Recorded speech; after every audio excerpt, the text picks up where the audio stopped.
ఉచిత పథకాలపై సుప్రీంకోర్టు కీలక వ్యాఖ్యలు చేసింది. రాష్ట్రాల ఆదాయం జీతాలు ఉచితాలకే సరిపోతోందని వ్యాఖ్యానించింది. ఉచితాల పేరుతో చేపడుతున్న పథకాలు అభివృద్ధికి ఆటంకం కలిగిస్తాయని అభిప్రాయపడింది సుప్రీంకోర్టు.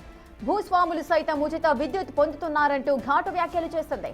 ఈ విషయంలో 4 వారాల్లో సమాధానం చెప్పాలని కేంద్రం ప్రతివాదులకు సుప్రీం నోటీసులు జారీ చేసింది.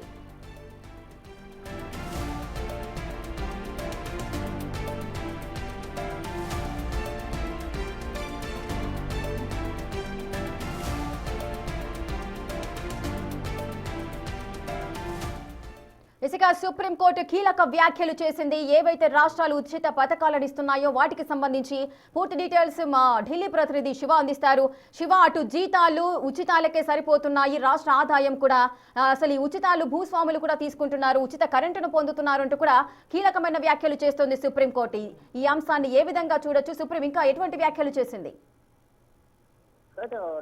సుప్రీంకోర్టు ఉచితాలపై తీవ్ర ఆగ్రహం వ్యక్తం చేసింది. ప్రధానంగా తమిళనాడు విద్యుత్ పంపిణీ సంస్థ సంబంధించిన పిటిషన్ పైన విచారణ చేస్తుండగా ఇది తమిళనాడు కేసు విచారణ సందర్భంగా సుప్రీంకోర్టు ప్రధాన న్యాయమూర్తి జస్టిస్ సూర్యకాంత్ కీలక వ్యాఖ్యలు చేశారు. ఆర్థిక లోతులో ఉన్న రాష్ట్రాలు ఉచితాలు ఎలా పంపిణీ చేయగలుగుతున్నాయి అంటే దేశవ్యాప్తంగా కూడా అధికారంలోకి రావడానికి ఎన్నికల ప్రచారంలో భాగంగా ఓటర్లను ఆకట్టుకునే పనిలో భాగంగా రాజకీయ పార్టీలు ఉచితాలు ప్రకటిస్తూ ఉన్నాయి. అధికారంలోకి వచ్చిన తర్వాత ఉచితాలు అమలు చేసేందుకు ఆ నిధులు ఎక్కడి నుంచి వస్తున్నాయి? అసలే అప్పుల భారంలో ఉన్న రాష్ట్రాలు ఈ ఉచితాలు హామీలు ఇవ్వడం ద్వారా నిధులు కేటాయించడం ద్వారా మరింత అప్పుల ఊపిలోకి రాష్ట్రాలు వెళ్లిపోతున్నాయి అనేది ప్రధానంగా సుప్రీం ధర్మాసనం వ్యాఖ్యలు చేసింది. చివరికి ఈ భారాన్ని పన్ను చెల్లింపుదారులే మోయాల్సి వస్తుంది. ఏదైతే పన్ను చెల్లిస్తారో ఇప్పుడు ఓటర్లకు ఉచితాలు ఇస్తున్నారు, వారు పన్ను ఇంటి పన్ను రూపంలోనో వాటర్ పన్ను ఇతర వివిధ రకాల పన్నుల రూపంలో చెల్లిస్తుంటారు. మళ్ళీ తిరిగి వారి మీద భారం పడుతుంది. ఇది పన్ను చెల్లింపుదారులు ఎవరైతే ఉంటారో వారి మీద పెను భారంగా మారుతుంది అనేది కూడా సుప్రీం ధర్మాసనం వ్యాఖ్యలు చేసింది. నగదు బదిలీ పథకాలలో ప్రభుత్వాలు విజ్ఞతను పాటించాలి, లేని పక్షంలో ఆర్థికంగా అనేక ఇబ్బందులు ఎదుర్కొనే అవకాశం ఉంటుంది రాష్ట్ర ప్రభుత్వాలు అనేది కూడా ప్రధానంగా అధ్యక్షుడు సూర్యకాంత్ వ్యాఖ్యలు చేశారు. ఉచిత పథకాల కంటే ఉద్యోగాల కల్పనపై దృష్టి సారించండి.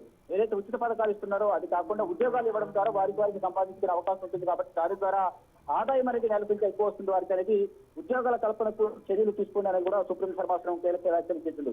ఉచిత ఆహారం, ఉచిత సైకిల్, ఉచిత విద్యుత్, నగదు బదిలీ చేసే అభివృద్ధికి నిధులు ఎలా మిగులుతాయి? కేవలం ఉచితాలకు ఉద్యోగాలకు ఇవ్వడానికి జీతాలు సరిపోతుంటే రాష్ట్రం ఏ విధంగా అభివృద్ధి చెందుతుంది? దీన్ని దృష్టిలో పెట్టుకుని ప్రభుత్వాలు ఉచితాలను అమలు చేయాలి. అసలు ఉచితాలు అనేది ఇవ్వద్దు అనేది ప్రధానంగా ఉచితాలు ఇవ్వకుండా ఉద్యోగ కల్పనకు ఉద్యోగాలు ఇవ్వడం ద్వారా వారికి ఆధారం అనేది ఉంటుంది. కాబట్టి ఉద్యోగాలపై దృష్టి పెట్టండి అనేది రాష్ట్రాలకు సుప్రీం ధర్మాసనం ప్రధానంగా కొన్ని సూచనలు చేసింది.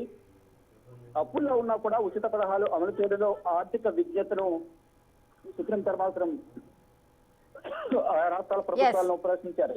రైట్ శివ, చాలా వరకు కూడా ఒకవేళ నిజమైన లబ్ధిదారులకే ఇటువంటి పథకాలు అందుతున్నాయి అంటే చాలా వరకు 99% కూడా కాదు అని చెప్పుకోవచ్చు. ఎందుకంటే అనేక మంది భూస్వాములు ఉన్నప్పటికీ కూడా ఇటువంటి ఉచితాలను వారు కూడా లబ్ధి పొందుతూ ఉంటారు. సో అటువంటి నేపథ్యంలో రాష్ట్రానికి సంబంధించిన అప్పులు కూడా పెరిగే పరిస్థితులు ఉంటాయి.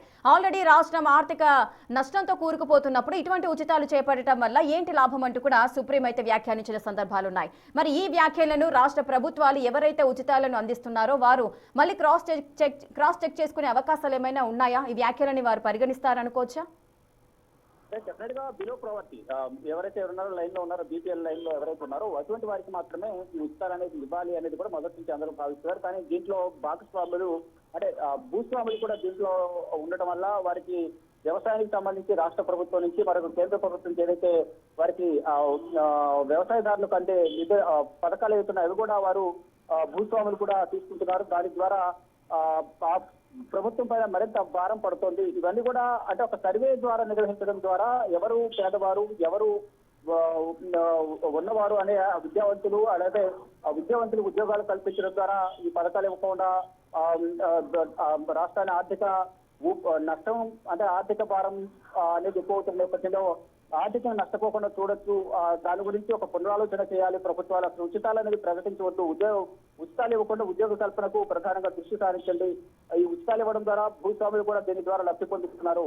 అవన్నీ కూడా చెక్ చేసుకుని ఇటువంటి పథకాలు అమలు చేస్తే బాగుంటుంది అనేది కూడా అందరూ అభిప్రాయపడుతున్నారు. కానీ సుప్రీంకోర్టు మాత్రం అసలు ఉచితాలు వద్దు అనేది కీలక వ్యాఖ్యలు చేస్తుంది. దీని ద్వారా ఉచితాలకు ఇవ్వడానికి జీతాలకు ఇవ్వడానికి రాష్ట్ర ఆదాయం దానికే సరిపోతుంది, ఇంకా అభివృద్ధి చేయడానికి ఎక్కడ సరిపోతుంది, ఆదాయం ఎక్కడికి వస్తుంది అనేది ప్రధానంగా సుప్రీం ధర్మాసనం సుప్రీంకోర్టు ప్రధాన న్యాయమూర్తి సీజే వ్యాఖ్యలు చేసిన నేపథ్యంలో ఫర్దర్ గారైనా రాజకీయ పార్టీలు ఆ దిశగా ఆలోచన చేస్తాయా, లేకపోతే రాజకీయ స్వార్థంలో భాగంగా ఉచిత హామీలు ప్రకటిస్తేనే మేము అధికారంలోకి వస్తామని భావించిన రాజకీయ పార్టీలు ప్రతి ఒక్క పార్టీ కూడా ఉచిత హామీలు ఇచ్చి అధికారంలోకి వస్తూ ఉన్నారు. దానిలో భాగంగానే అన్ని రాష్ట్రాల్లో కూడా ఈ ఉచిత పథకాలను రాజకీయ పార్టీలు ప్రకటిస్తున్నాయి. ఆ పథకాల వైపు ఓటర్లు కూడా మొగ్గు చూపి అటువంటి వారికి ఓటు వేయడం, తర్వాత అధికారంలోకి వచ్చిన తర్వాత ఆ పథకాలను అమలు చేయడం తప్పని పరిస్థితి దీని ద్వారా రాష్ట్ర ఆర్థిక పరిస్థితిపై తీవ్ర భారం అయితే పడుతుంది. Rekha. Right, thank you Shiva, thanks for the details. Right, చూస్తున్నారు కదా అటు సుప్రీంకోర్టు ఉచితాలకు సంబంధించిన కీలక వ్యాఖ్యలు అయితే చేయడం జరిగింది. రాష్ట్రాల ఆదాయము అటు జీతాలు ఉచితాలకే సరిపోతోందంటూ కూడా కీలక వ్యాఖ్యలు చేసింది.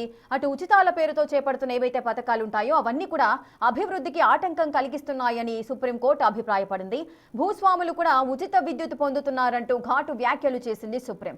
ఈ విషయంలో 4 వారాల్లోగా సమాధానం చెప్పాలంటూ అటు కేంద్రం ప్రతివాదులకు సుప్రీం నోటీసులు జారీ చేసిన సందర్భాలు నెలకొన్నాయి.